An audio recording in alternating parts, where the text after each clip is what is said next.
Kukunin raw ng Lakers ang opinyon ni AD sa pagkuha ng susunod nilang head coach. Ang balita nga na ang Lakers ay kailangan na ng malaking pagbabago, hindi lang sa kanilang head coach kundi sa maging sa kabuuan ng kanilang coaching staff ay nangangahulugan lang na gusto nilang magsimula muli ng sariwa pagkatapos ng mga nangyari sa kanila sa nakalipas na 2 seasons. Dahil kahit na ba na nagawa naman lang makaabot hanggang sa Western Conference Finals noong nakaraang season, sila naman ay nakapasok sa postseason bilang pampito lamang sa West ngayong taon na may kartadang 43-39 sa pagtatapos ng regular season. At bagaman na sila ay nagkaroon ng record na 90-74 sa 2 regular seasons sa ilalim ng 2 taon na pamamalakad sa kanila ni Darvin Ham, ginusto pa rin ng opisina ng Lakers ng pagbabago. At ang mga magiging opinion raw ni na LeBron James at Anthony Davis sa pagkuha ng susunod nilang head coach ay magiging mahalaga para sa kanilang team. Naayon nga kay Dave McMenamin ng ESPN, hindi lang daw ang opinyon ni LeBron ang kukunin ng Lakers para sa pagkuha nila ng susunod nilang head coach, kundi i-consider din daw nila ang opinyon ni AD patungkol dito.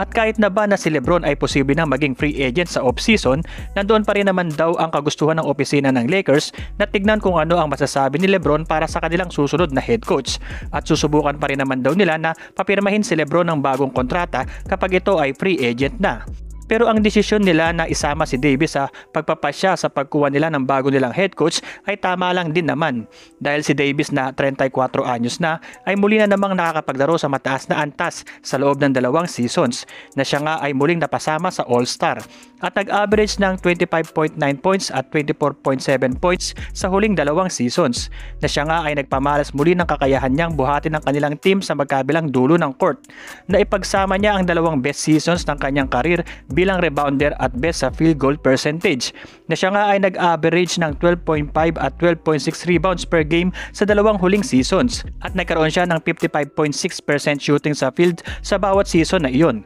Ngayon na sinasabi nila na hindi lang ang opinyon ni LeBron ang kukunin nila kundi maging ang magiging opinyon ni AD, makakuha na kaya sila ng tamang head coach para sa kanila na muling magdadala sa kanila na muling maging kampiyon ng liga?